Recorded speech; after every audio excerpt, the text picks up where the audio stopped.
মুসলমানের ছেলেরা এ বিউম্মাতুরা খুব খেয়াল করে শোনো আল্লাহ নবী দুনিয়ার বাদশা হাবিবুল্লাহ কে নবী জনাবে মুহাম্মদ রাসূলুল্লাহ কে সাল্লাল্লাহু আলাইহি ওয়াসাল্লাম সাহাবীদের নিয়ে যখন দ্বীনের স্বার্থে কখনো কখনো বদরের ময়দানে ডেকেছিলেন জিহাদের জন্য, আবার কখনো ডেকেছিলেন তাবুকের ময়দানে জিহাদের জন্য, কখনো ডেকেছেন উহুদের ময়দানে জিহাদের জন্য।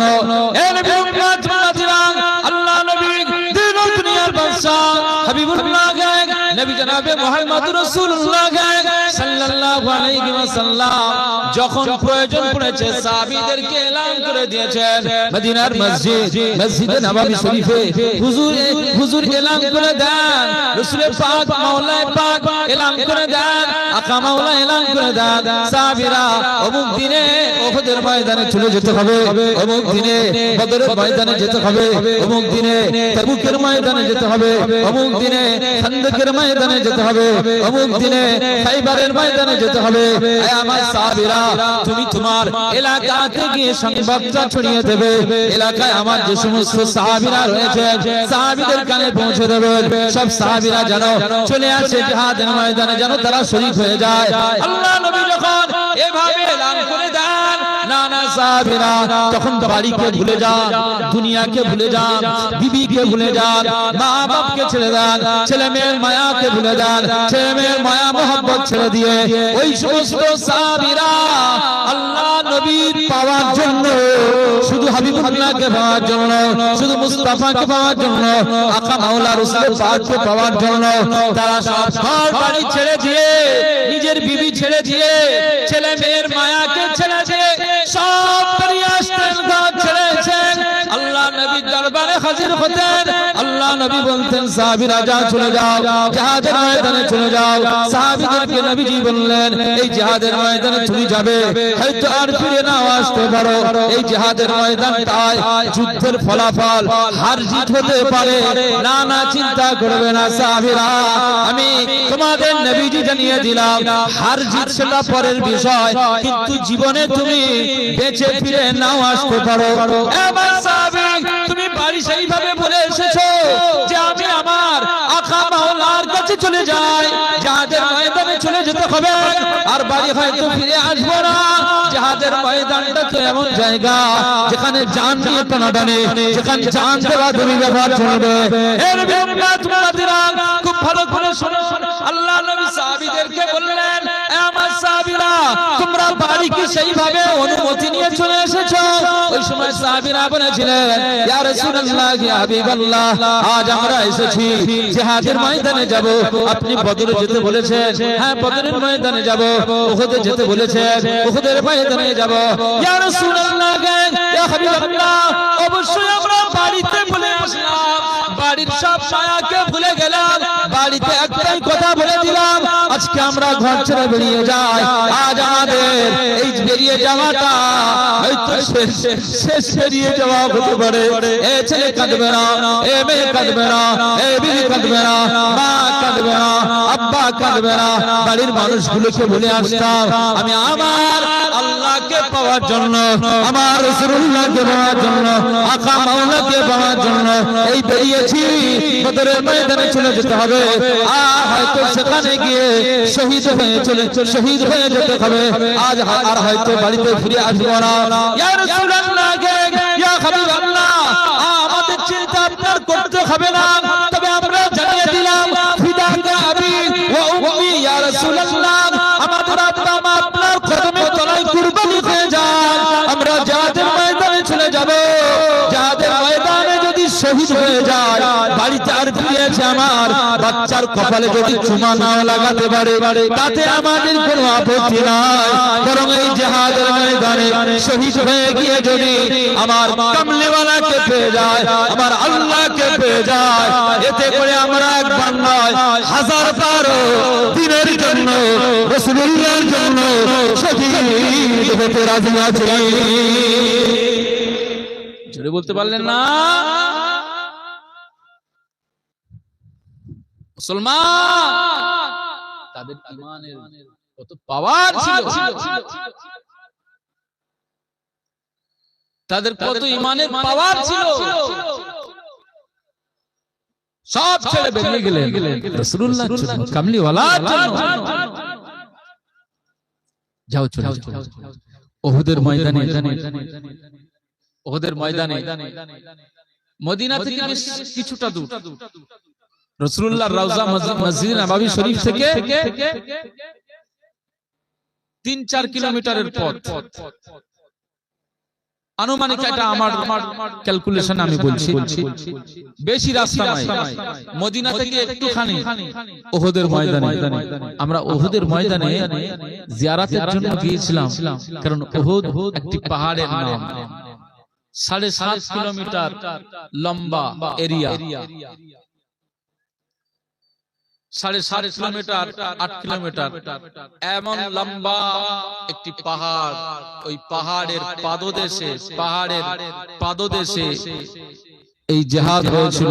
এই জিহাদটাকে উহুদের জিহাদ বলা হয়। একবার জোরে বলুন সুবহানাল্লাহ। ওই উহুদের ময়দানে আমরা সব জিয়ারতের জন্য গিয়েছিলাম। উহুদ পর্বত, রাসূলুল্লাহ বলেছেন উহুদ পর্বতটাকে কেন্দ্র করে পাহাড়। আমরা দার্জিলিং এ যাই, কাঞ্চনজঙ্ঘাতে যাই, হিমাচল প্রদেশের সিমলা মানালিতে বিভিন্ন জায়গায় আমরা পাহাড় পর্বত দর্শনের জন্য যাই। পাহাড়ে আমরা উঠি, কাশ্মীরে যাই, পাহাড় পর্বতে আমরা উঠি না, উহুদের পর্বতটা মানে পাহাড়ে উঠে দেখার তেমন ভ্রমণের দর্শনের সুযোগ নাই। আর সেইভাবেও সরকার করে রেখেছে আপনার পর্বতে ওঠার, কারণ এমন একটা পড়ে অ্যাক্সিডেন্ট হতে পারে, দুর্ঘটনা হতে পারে। হাজিরা মোহাম্মতে উহুদের ময়দান, উহুদের পাহাড়ে উঠে পড়বে। কারণ রাসূলুল্লাহ বলেছেন আমি এই উহুদ পর্বতটাকে আমি রাসূলুল্লাহ ভালোবাসি, আর উহুদ পর্বত আমি রাসূলুল্লাহকেও উহুদ পর্বত ভালোবাসি। একবার জোরে বলুন সুবহানাল্লাহ। সম্ভবত একটা বর্ণনায় এসেছে উহুদের উপরে রাসূলুল্লাহ যখন কদম রাখলেন, উহুদ পর্বত নড়াচড়া হচ্ছে। একজন সাহাবী বলছেন, এই পাহাড় থেমে যাও, তুমি কামলিওয়ালা তোমার বুকে পা রেখেছে, আর তুমি এরকম নড়াচড়া করছো, মুস্তাফা সাথে তুমি বিয়াদবি করছো। ওই সময় উহুদ পর্বত বলেছিল, না আমি বিয়াদবি করছি না, আমি আমার রাসূলকে ভালোবাসি। আমার বুকে, আমার পিঠে আমার কামলিওয়ালা দো জাহানের বাদশা তিনি কদম রেখেছেন, তাই আমি খুশিতে আনন্দে নড়াচড়া করছি। একবার জোরে বলুন সুবহানাল্লাহ। সেই উহুদের ময়দানে যুদ্ধ হয়েছিল। এই যুদ্ধের ফলাফলটা প্রথম সময় একটু সিদ্ধান্তের রাসূলুল্লাহর কথাটাকে সাহাবীদের একটু বিস্মৃতি হয়ে গিয়েছে। রাসূলুল্লাহ একটু নিষেধ করেছিলেন, কিন্তু সেই নিষেধটা বিস্মৃতি হয়ে গেছিল। রাসূলুল্লাহ বললেন যে যত যুদ্ধের ফলাফল যাই হোক না কেন, তোমাদেরকে এই 50 জনের দায়িত্ব দিলাম, তোমরা এই জায়গায় দাঁড়িয়ে থাকবে, খবরদার এই পাহাড় থেকে নামবে না। আমি নবীজি যখন বলবো তখন নামবে।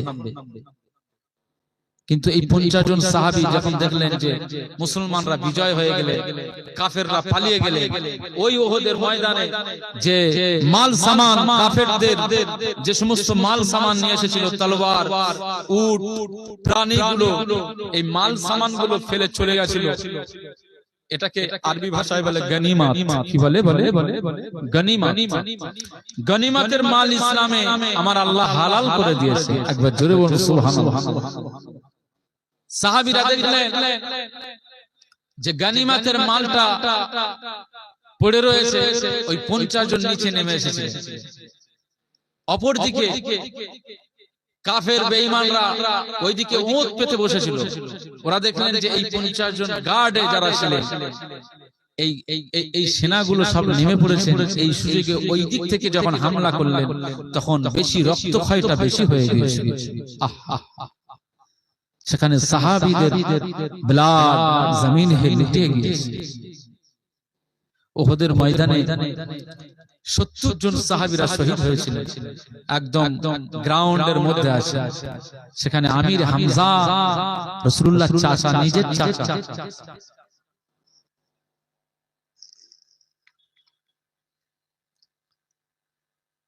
রাসূল পাক হুজুরে পাকের নিজের চাচা কয়েকজন ছিলেন, তার ভিতরে আবু লাহাব রাসূলুল্লাহ হুজুর পাকের নিজের চাচা,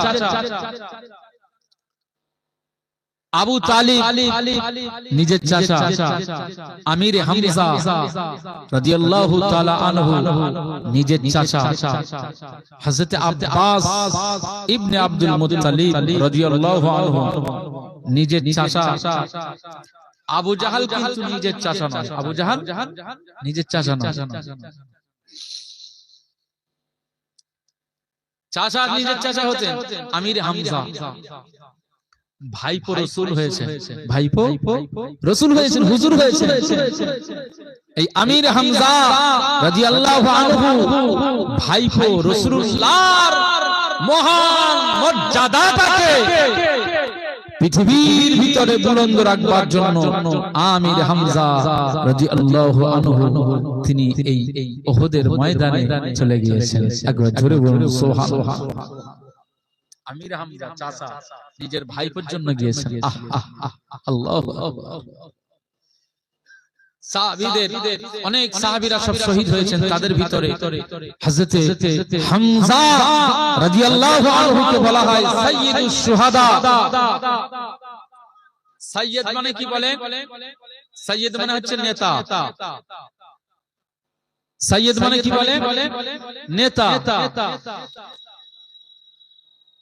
শুহাদা শাহীদের বহু বচন হচ্ছে শুহাদা। যত শহীদ হয়েছে সব শহীদদের মধ্যে থেকে আমার নবীজি আমির হামজা হুজুরকে সাইয়্যিদুশ শুহাদা বলে তিনি এই লাকাবটা দিয়ে মর্যাদা দান করেছেন। একবার জোরে বলুন সুবহানাল্লাহ। সাইয়্যিদুশ শুহাদা, শহীদানদের মধ্যে তিনি নেতা ছিলেন, আমির ছিলেন। মুসলমানের ছেলেরা, এ নবী উম্মত মুহাজিরা, খুব খেয়াল করে শুনুন। এই আমির হামজা আল্লাহ নবীর চাচা যান হযরত আমির হামজা রাদিয়াল্লাহু তাআলা আনহু। না না না, এই উহুদের ময়দানে কাফেররা কি করলেন? কাফেররা কি করলেন? না না না না, আল্লাহ নবীর চাচা জানকে তারা এত কষ্ট দিয়েছিল, কান কেটে নেওয়া হয়েছে, নাক কেটে নেওয়া হয়েছে, জিহ্বা টেনে ছিঁড়ে নেওয়া হয়েছে। এ নবী উম্মত মুহাজিরা, আল্লাহ নবীর চাচা আমির হামজাকে পেরে তারা পা কেটে দেওয়া হয়েছে, হাত কেটে দিল, নাক কেটে দিল, কান কেটে দেওয়া হলো, জিহ্বা টেনে ছিঁড়ে নেওয়া হলো। না না না না, চক্ষুকে উপরে নেওয়া হলো। আমির হামজা রাদিয়াল্লাহু তাআলা শরীরটাকে খণ্ড খণ্ড করে দেওয়া হয়েছে। এমনকি আমার রাসূলের পাক হুজুরে পাকের চাচা আমির হামজা রাদিয়াল্লাহু তাআলা আনহুর বক্ষটাকে ফেড়ে হিন্দা, যিনি পরবর্তী সময়ে কালিমা পড়েছিলেন, মুসলমান হয়েছিলেন।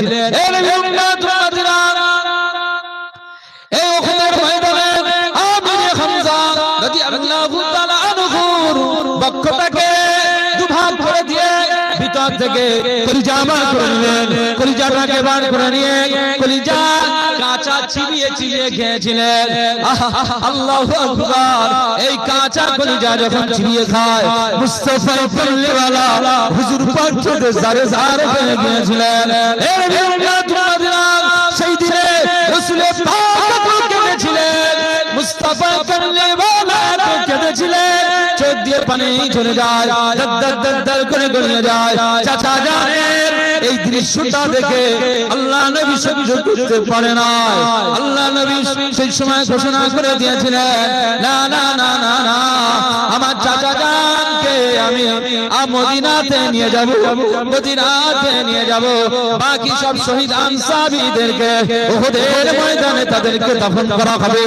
না না না না না, সেই দিনে যখন মওলা রাসূল পাক হুজুর পাক বলে দিয়েছিলেন, আমার চাচা জানের লাশ শরীফের পাশে মসজিদে নববী শরীফের পাশে জান্নাতুল বাকি এই বাকুল খানকাত এই জান্নাতুল বাকিতে আমার চাচা জানের লাশখানা নিয়ে মুবারক লাশটাকে দাফন করে দেব। যখন কামলিওয়ালা ঘোষণা করে দিয়েছে সাহাবীরা তর্জন শুরু করলেন, না না না, সেই সময় উহুদ পর্বতের কথা বলছিলাম, ওই সময় উহুদ পর্বতের জবান খুলে যায়।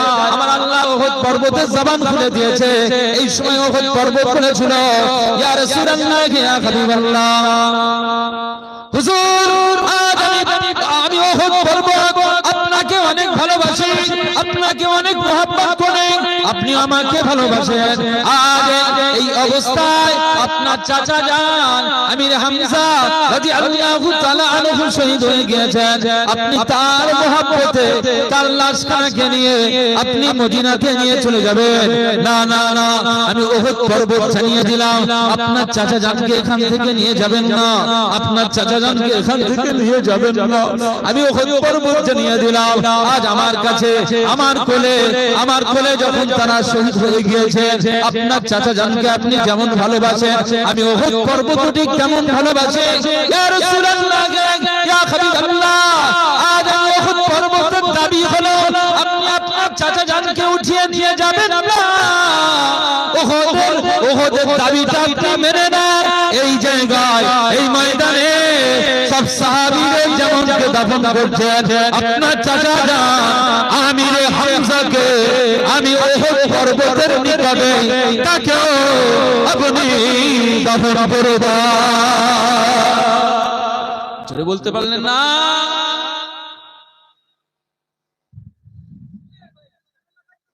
আমির হামজা রাদিয়াল্লাহু আনহু, ওই একটুখানি সবাই রয়েছে আর উনি আর বাদ যাবে ওই জন্য করতেছে। ঠিক আছে, একটু ডিস্টার্ব হয়, স্বাভাবিক ডিস্টার্ব হয়। হ্যাঁ, আপনি আপনার কাজ করেন। মুসলমান রাসূলুল্লাহর সাহাবী এবং চাচা জান আমির হামজা রাদিয়াল্লাহু আনহু নিজের জানটাকে কুরবান করেছিলেন তার ভাইপো রাসূলুল্লাহর জন্য। একবার জোরে বলুন সুবহানাল্লাহ। দ্বীনের জন্য, কোরআনের জন্য, শরিয়াতের জন্য। সাহাবীরা বলছেন, ইয়া রাসূলুল্লাহ ইয়া হাবিবাল্লাহ, আপনার চাচা জানের দেখার পজিশন নেই, দেখবার হাল।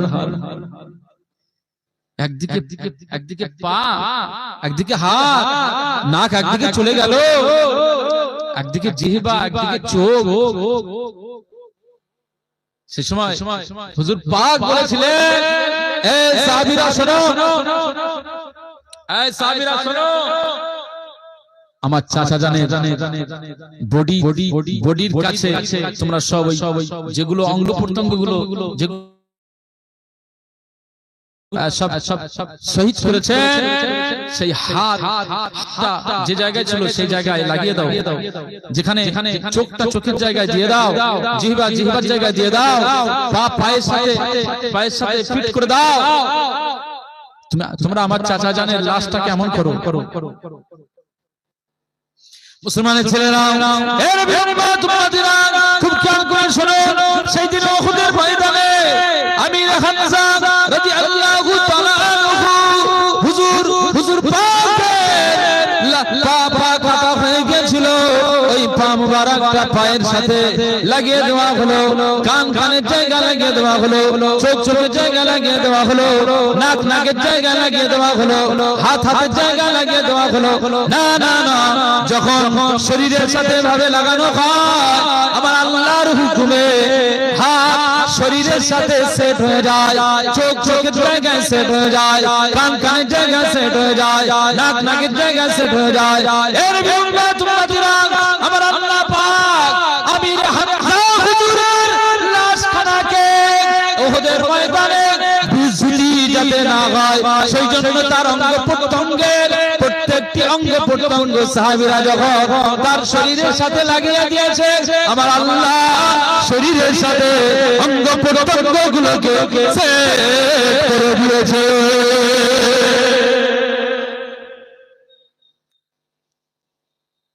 জিহাদের ময়দানে তাদের যে খুন মোবারক বার হয়েছিল তারা শহীদ হয়েছে, বাড়ি ফিরতে পারেনি।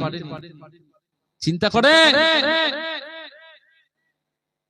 শহীদ হওয়া অত সহজ নয়।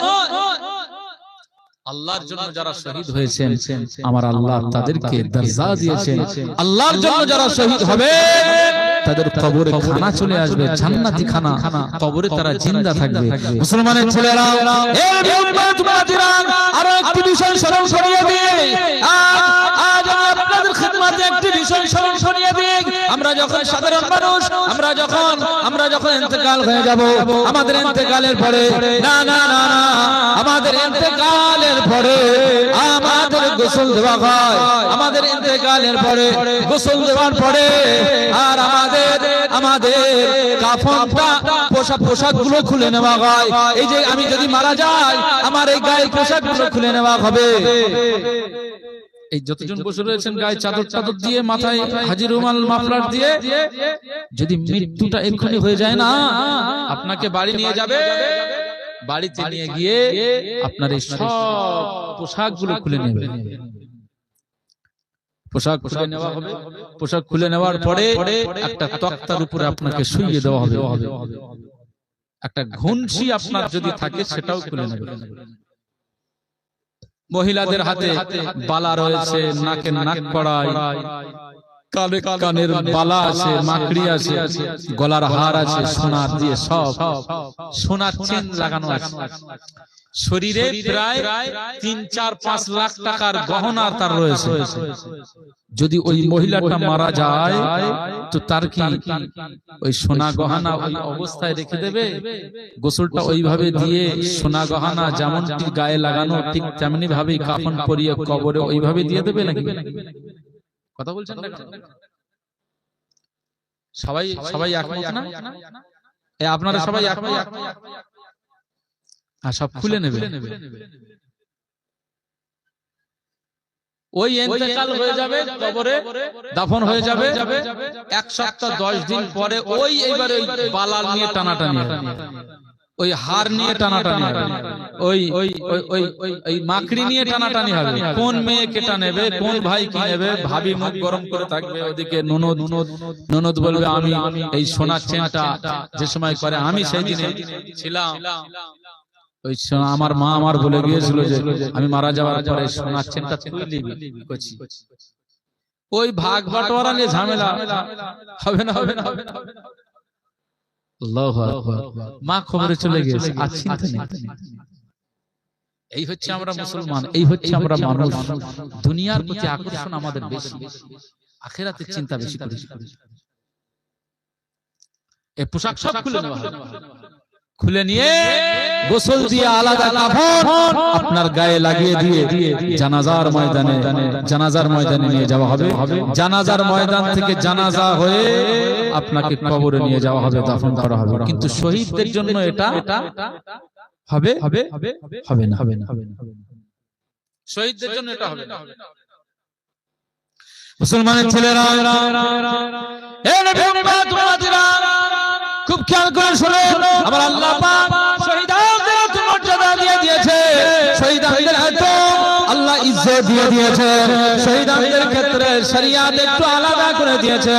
আল্লাহ নবী দিন ও দুনিয়ার বাদশা হাবিবুল্লাহকে, নবী জনাবে মুহাম্মদ রাসূলুল্লাহকে সাল্লাল্লাহু আলাইহি ওয়াসাল্লাম বলে দিয়েছেন যারা শহীদ হয়ে যাবে ওদের বিনা গোসলে, বিনা কাফনে, বিনা জানাজায় যেমন পোশাক পরা ছিল সেই পোশাক গায়ে থাকবে, ওই অবস্থা তাকে দাফন করা হবে। যারা শহীদ হয়ে যায় ওদের গোসল দেওয়া হয় না, ওনাদের জানাজা হয় না, ওনাদের বিনা জানাজায়, বিনা গোসলে, বিনা কাফনে ওই শহীদদেরকে দাফন করে দেওয়া হয়। আমার আল্লাহ পাকের দরবারে শহীদদেরকে এই মর্যাদা দেওয়া হয়েছে। কিয়ামতের ময়দানে সব বান্দা বান্দীরা উঠবে, সব বান্দা বান্দীরা উঠে পড়বে, আর আমার আল্লাহ পাকের শহীদ বান্দা বান্দিরাও তারা কিয়ামতের ময়দানে উঠে পড়বে। কিয়ামতের ময়দানে যখন উঠে পড়বে, কিয়ামতের ময়দানে যখন উঠে পড়বে, তাদের গায়ে কোনো কাফন নাই, বরং যে জুব্বা পরে, যে পোশাক পরে জিহাদের ময়দানে শহীদ হয়ে গিয়েছিল, ওই পোশাক পরে তারা এই পোশাক পরে কিয়ামতের ময়দানে উঠে পড়বে। আমার আল্লাহ পাক শহীদদেরকে লক্ষ্য করে বলবেন, তোমরা কারা? তোমাদের গায়ে ব্লাড কেন? তোমাদের গায়ে রক্ত কেন? তোমাদের গায়ে খুন লেগে আছে কেন? ওই সময় আল্লাহ পাক তো জানেন, আল্লাহ পাক তো জানেন, তারপরেও বান্দাদের মুখ থেকে শুনতে চান, বান্দাদের মুখ থেকে শুনতে চান, কারণ আমার আল্লাহ পাক বান্দাদেরকে অনেক ভালোবাসে। মুসলমানের ছেলেরা, এর বান্দা তোমাদেরা খুব খেয়াল করে শুনুন, আল্লাহ পাকের ফেরেশতারা রয়েছে, আল্লাহ পাকের ফেরেশতারা যারা রয়েছে তারা সব প্রত্যেক দিনে বাইতুল মামুরে গিয়ে ইবাদত করে, তারা সুবহান রাব্বিয়াল আলা পড়ে, তারা আল্লাহর তাসবিহ পড়ে, তারা আল্লাহর জিকির করে। তাদের জিকিরেই তো কাজ মিটে যেত, তাদের তাসবিহ তো কাজ মিটে যেত। তারা সুবহান রাব্বিয়াল আলা পড়ে, তাদের সুবহান রাব্বিয়াল আলাতে কাজ মিটে যেত। না না না, আমার আল্লাহ পাক ফেরেশতাদের জবান থেকে শোনার পরে না না, আমার আল্লাহ বান্দাদের দিকে তাকায়। আমার বান্দা বান্দীদেরকে আমি আল্লাহ বানিয়ে দিয়েছি দুনিয়ার জমিনে। আমি আল্লাহ এই বান্দাদেরকে মাটি থেকে বানিয়ে দিলাম। এই বান্দাগুলো যখন সুবহান রাব্বিয়াল আলা পড়ে, আমার আল্লাহ পাক বলে দিয়েছে, এই সমস্ত বান্দা বান্দীরা যখন সুবহান রাব্বিয়াল আলা পড়ে, এদের জবান দিয়ে যে সুবহান রাব্বিয়াল আলাটা পাওয়া যায়, আমার আল্লাহ পাক বলে ফেরেশতাদের থেকে আমার মাটি তৈরি করা বান্দাদের জবানে সুবহান রাব্বিয়াল আলাটা আমি আল্লাহ পাকের দরবারে ভরে যায়।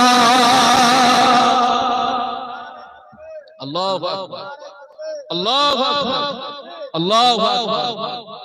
মুসলমান বান্দাদের জবান থেকে আল্লাহ শুনতে চান। কিয়ামতের ময়দানে আল্লাহ পাক এই কিয়ামতের ময়দানে শহীদদেরকে জিজ্ঞেস করবেন, তোমাদের গায়ে রক্ত লেগে আছে, কি ব্যাপার? হ্যাঁ, সেই সময় শহীদান বান্দারা বান্দিরা বলবেন, আল্লাহ পাক দুনিয়ার জমিনে আল্লাহ আপনি পাঠিয়েছিলেন, কিন্তু নিজের শরীরকে, নিজের শরীরের চর্চা আমরা মোহাব্বত করি না।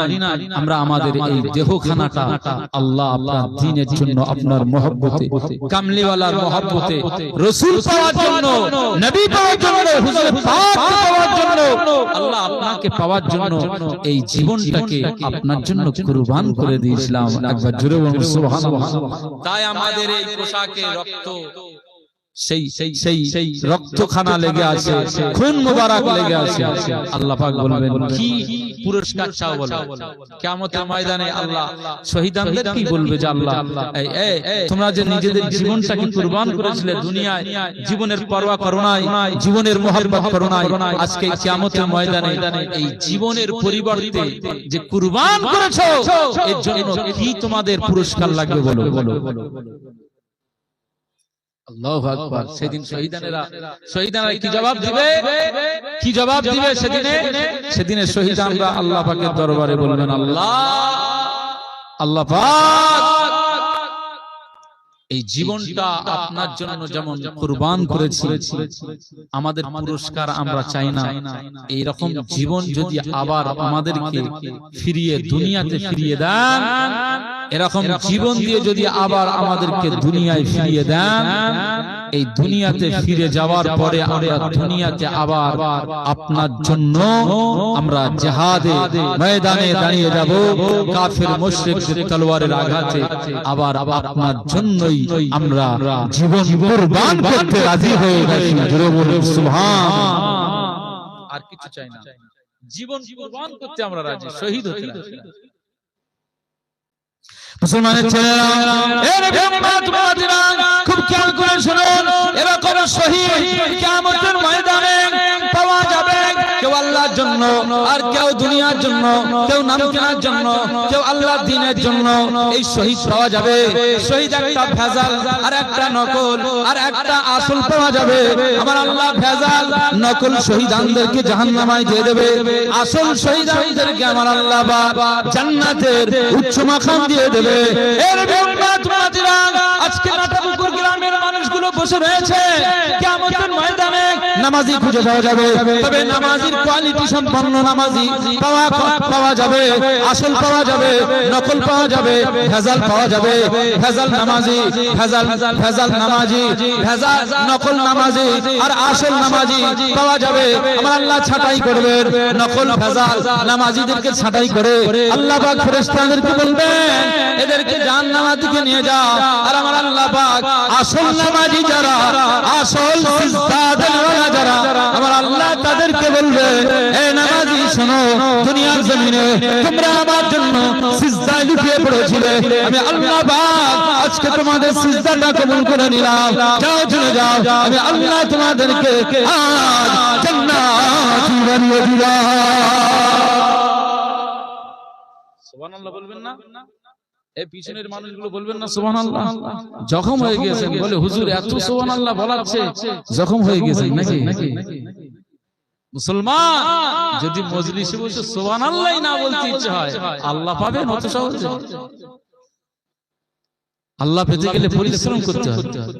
হুজুর পীর কেবলা ফুরফুরা শরীফের মুজাদ্দিদুজ জামান আমিরুশ শরিয়াত আলা হযরত দাদা হুজুর পীর কেবলা রাহমাতুল্লাহ আলাইহির সাহেবজাদা হুজুর পীর কেবলা হযরত আল্লামা পীর নাজমুস সাআদাত সিদ্দিকী ওয়াল কুরাইশি রাহিমাহুল্লাহ, তারা কি পরিশ্রম করেছিলেন, রাত কি রাত তাহাজ্জুদ করেছিলেন, রাত কি রাত তাসবিহর ভিতরে দিন যাপন করেছিলেন। হুজুরের জন্ম হয়েছিল, হ্যাঁ আল্লাহর ওলি হয়ে জন্ম হয়েছে। একবার জোরে বলবেন না সুবহানাল্লাহ? হুজুর পীর কেবলা জানেন তো নাকি আপনারা? সহজে এগুলো আল্লাহ তাআলার পক্ষ থেকে আল্লাহ প্রদত্ত বিষয়। বলেন আজকে আপনি নামাজি হয়েছেন, আল্লাহ যদি নামাজি না করে বেনামাজির জায়গায় দাঁড় করিয়ে রাখতো, আপনার ক্ষমতা হবে আপনি নামাজির জায়গায় দাঁড়াতে? বলেন আজকে আমাদেরকে আল্লাহ মুসলমানের ঘরে আল্লাহ আমাদেরকে জন্ম দিয়েছে বলেই আমরা মুসলমান বলে পরিচিতি হয়েছে, পরিচয় দিতে পারি। যদি আমাদেরকে খ্রিস্টানের ঘরে জন্ম দিত, বলুন তো মুসলমান হতে পারতাম? যদি আমাদেরকে কোরআনের ঘরে জন্ম না দিয়ে ইহুদির ঘরে যদি জন্ম দিত, বলুন তো আমরা মুসলমান হতাম না ইহুদি হতাম? কথা বলেন না? কি হতাম? আপনারা কথা বলবেন না এরকম নিয়ত করেছেন? ঝগড়া আছে আপনার সাথে? আপনাদের সাথে কোনো রাগ আছে আমার? না আমার প্রতি আপনাদের রাগ আছে কোনটা? আমি যেটা জিজ্ঞেস করছি আপনারা বলছেন না কেন? একটু বললে ভালো লাগে না? নাকি আপনারা এরকমই নিয়ত করেছেন যে হুজুর আপনার বলার জন্য নিয়ে আসা, সুতরাং আপনাকে বলতেই হবে, আর আমাদেরকে শোনার জন্যই দাওয়াত করা, সুতরাং আমরা শুনেই যাব। আর বলেছেন কমিটির আজ শেষ বেলায় তাবারুক দেওয়া হবে, সুতরাং এই দুটো কাজের জন্যই আমরা এসেছি। আপনার কথার জবাব দিতে হবে। কমিটিদের থেকে তাবারুকের দাওয়াত আর শোনার দাওয়াত, শুনতেই বসেছি, কিছু বলবো না। ইহুদির ঘরে যদি জন্ম নিতাম হতাম কি মুসলমান না ইহুদি? খ্রিস্টানের ঘরে জন্ম নিলে হতাম কি মুসলমান না খ্রিস্টান? তাহলে আল্লাহ ভালোবেসে আমাদের মুসলমান ঘরে জন্ম দিয়েছে বলেই তো আজ মনিরুল ইসলাম, আজ আব্দুর রহমান, আজ আব্দুল খালিক, কি সামিউল ইসলাম, আমাদের নাম এইগুলো তো হয়েছে।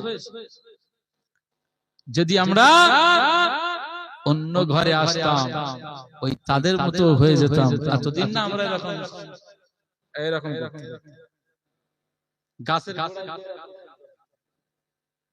কপাল ভালো, কপাল ভালো, তকদিরটা ভালো, আমার আল্লাহ আমাদের নসিবটা খুলে দিয়েছেন যে আমাদেরকে আল্লাহ ইসলামের ঘরে জন্ম দিয়েছেন। জোরে বলুন সুবহানাল্লাহ, জোরে বলেন সুবহানাল্লাহ। তাহলে আল্লাহকে পাওয়ার জন্য স্যাক্রিফাইস করতে হবে, পরিশ্রম করতে হবে, মুজাহাদা করতে হবে। একবার দরুদ শরীফ আল্লাহুম্মা সাল্লি আলা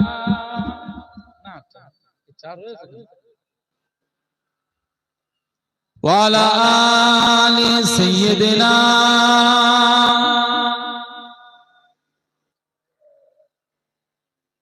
দেখেন কি রকম সব ঝিমোচ্ছে দেখেন আল্লাহ আল্লাহ আমার এই শ্রোতা চাচাজি ভাইদেরকে আল্লাহ একটু এনার্জি দাও আল্লাহ এনার্জি দাও আমি কত আর বলবো যে জোরে বলো এমন এনার্জি দাও আমার যেন বলতে না হয় ওনারা নিজে থেকেই যেন মুস্তাফার মহব্বতে দরুদ শরীফ জোরে জোরে পড়ে দরুদ শরীফ আল্লাহুম্মা সাল্লি আলা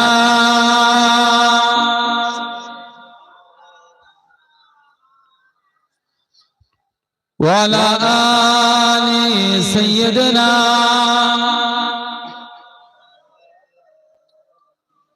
नबी का लब पर जो जिक्र गैब मिसाल आया कमाल आया जो हिजरत तैयबा में यगबन कर ख्याल आया कमाल आया जुरे बोलबेन ना नबी का लब पर जो जिक्र गैब मिसाल आया कमाल आया जो हिजरत तैयबा में यगबन कर ख्याल आया कमाल आया तेरी दुआओं की बदौलत अजब रब से बचे हुए गए तेरी दुआओं की बदौलत अजब रब से बचे हुए गए जो हक में उम्मत का तेरे लब पर सवाल आया कमाल आया नबी का लब पर जो जिक्र गैब मिसाल आया कमाल आया जो हिजरत तैयबा में याद बन कर ख्याल आया कमाल आया गुरु का तोड़ डाला लगा के माथे पे दीन खुदा ने जुरे बोलबेन ना गुरु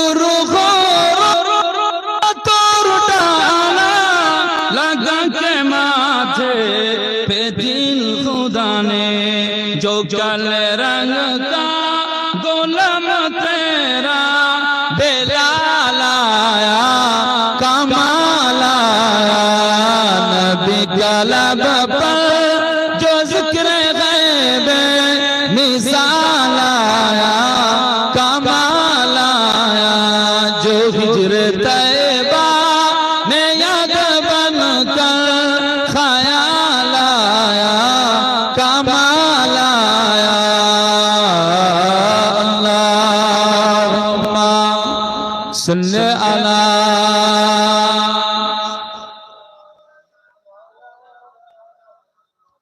वाला आले सैयदना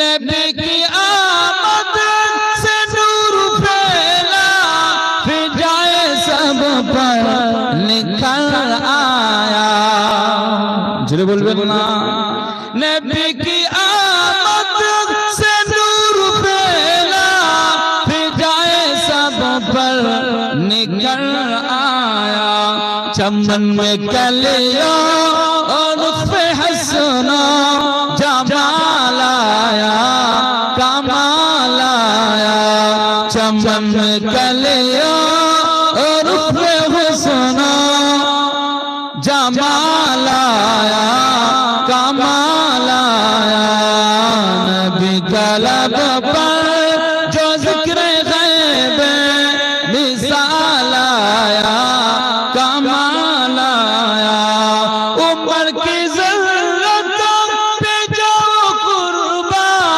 के जिससे शैतान भी गैर रज़ा ऊपर की ज़रूरतों पे जो कुर्बा के जिससे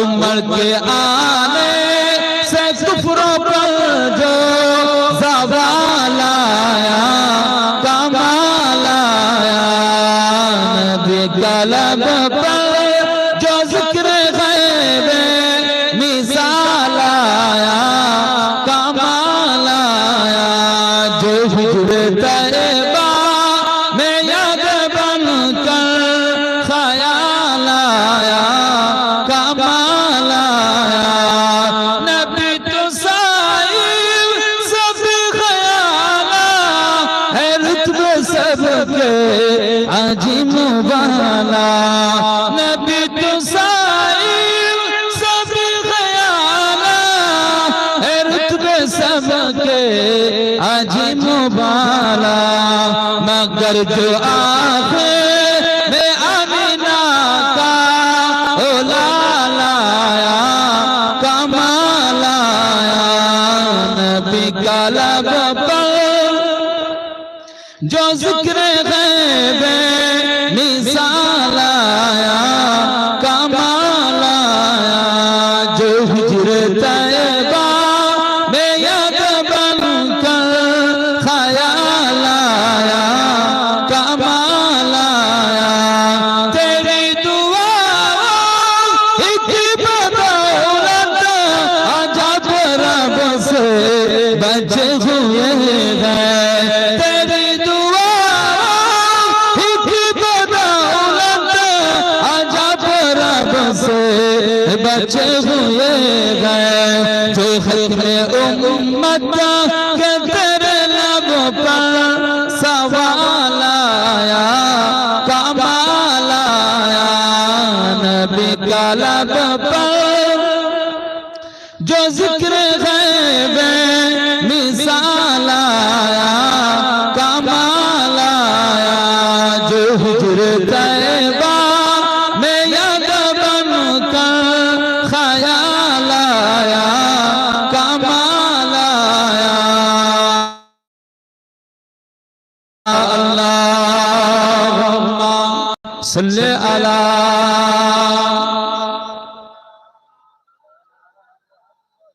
वाला आली सय्यदिना আমার দিনদার ইমানদার ভাইরা নেককার আল্লাহওয়ালা বাবাজিরা আমার মুরব্বি চাচাজিরা আল্লাহকে ভয় করুন আল্লাহকে মহব্বত করুন দ্বীনের জন্য আল্লাহর সন্তুষ্টির লক্ষ্যে জীবনের যা কিছু আমল করবেন সব যেন আল্লাহর জন্যই হয় আল্লাহ আমাদের সবাইকে সেই তৌফিক দান করুন বলুন আল্লাহুম্মা আমিন বলুন আল্লাহুম্মা আমিন এটা রজবের চাঁদ চলছে রজব আমরা স্বাভাবিকভাবেই আরবি মাস নিয়ে অতটা চর্চা করি না জানুয়ারি ইংরেজি মাস এবং বাংলা সন নিয়ে যতটা আমরা ওয়াকিবহাল ততটা আরবি মাস নিয়ে ওয়াকিবহাল নই কথা বলেন ঠিক কিনা আরবি মাস নিয়ে অতটা আমরা চিন্তিত নই চিন্তাই করি না কিন্তু প্রতিটি আরবি মাসের প্রতিটি মাসের ভিতরে ইবাদত বান্দেগীর কথা বলা হয়েছে এটা আরবি সপ্তম মাস রজব মাস কি মাস এটা রজব আল্লাহ নবী বললেন যে রজব মাস আসলে রজবের চাঁদ উঠলে তোমরা কি পুরুষ কি নারী কি মহিলা কি পুরুষ সবাই তোমরা কি করবে বেশি বেশি এই দোয়াটা পড়বে আল্লাহুম্মা বারিক লানা ফি রজবা ওয়া শাবানা ওয়া বাল্লিগনা রমাদান একবার জোরে বলুন সুবহানাল্লাহ আমাদের হাবিবুল্লাহ হুজুর পাক আমাদেরকে নির্দেশ দিয়েছে এই দোয়া বেশি বেশি পড়তে তো রজব মাস এসেছে আমরা সবাই এই মজলিসে আমরা যারা রয়েছি পর্দার আড়ালে মা বোনেরা যারা রয়েছেন আমি পড়ছি আমার সাথে আপনারাও পড়েন আমার কণ্ঠের সাথে আপনারাও কণ্ঠ মিলিয়ে সবাই পড়েন আল্লাহুম্মা বারিক লানা ফি রজবা ওয়া শাবান ওয়া বাল্লিগনা রমাদান আল্লাহুম্মা বারিক লানা ফি রজবা ওয়া শাবান ওয়া বাল্লিগনা রমাদান আল্লাহুম্মা বারিক লানা ফি রজবা ওয়া শাবান ওয়া বাল্লিগনা রমাদান। আমার সাথে জোরে পড়েন, আল্লাহুম্মা বারিক লানা ফি রজবা ওয়া শাবান ওয়া বাল্লিগনা রমাদান আল্লাহুম্মা বারিক লানা ফি রজবা ওয়া শাবান ওয়া বাল্লিগনা রমাদান। আল্লাহ কবুল করেন, বলুন আমিন। জোরে বলেন আল্লাহুম্মা। এই যে দোয়াটা পড়েছে, যদি এই আমি বারবার যাতে কি হয়, আপনার অনেকের ব্রেন ভালো আছে, এই দোয়াটা তার বেশি বেশি ব্রেনে স্মৃতিতে আটকে রাখার ক্ষমতা আল্লাহ দিয়েছে। এই যে 4-5 বার পড়েছি, এতেই তার ব্রেনে ঢুকে যাবে। একবার জোরে বলুন সুবহানাল্লাহ। অনেক মায়েদের স্মৃতি ভালো থাকে, কারণ বেশিরভাগ মায়েরা মহিলা শ্রেণীর মানুষ যারা, আমাদের মায়েদের বেশি কোরআনের আকর্ষণটা তাদের বেশি। আমরা পুরুষরা যতটা কোরআন না পড়তে পারি, তার চাইতে বেশি আমার মায়েরা কোরআন বেশি পড়তে পারে। পারে না? পারে না? এই যে আমি 4-5 বার বললাম আল্লাহুম্মা বারিক লানা ফি রজবা ওয়া শাবান ওয়া বাল্লিগনা রমাদান, অনেক মায়েদের মুখস্থ হয়ে গেছে। তো এই মুখস্থ হওয়ার জন্যই কিন্তু আমি আপনাদেরকে পড়িয়েছি, যাতে মুখস্থ হওয়ার পরে পরে কি করবেন, নামাজের মুসাল্লাতে বেশি বেশি এই দোয়াটা পড়বেন। মুসলমানের ছেলেরা, এ নবীর মাতমাতিরা, আল্লাহ নবী দুনিয়ার বাদশা হাবিবুল্লাহ গে, নবী জনাবে মুহাম্মদ রাসূলুল্লাহ গে সাল্লাল্লাহু আলাইহি ওয়াসাল্লাম পাক জামানে জানিয়ে দিয়েছে, এই রজব মাস আসার সাথে সাথে তোমরা বেশি বেশি এই দোয়াটা পড়বে, আল্লাহুম্মা বারিক লানা ফি রজবা।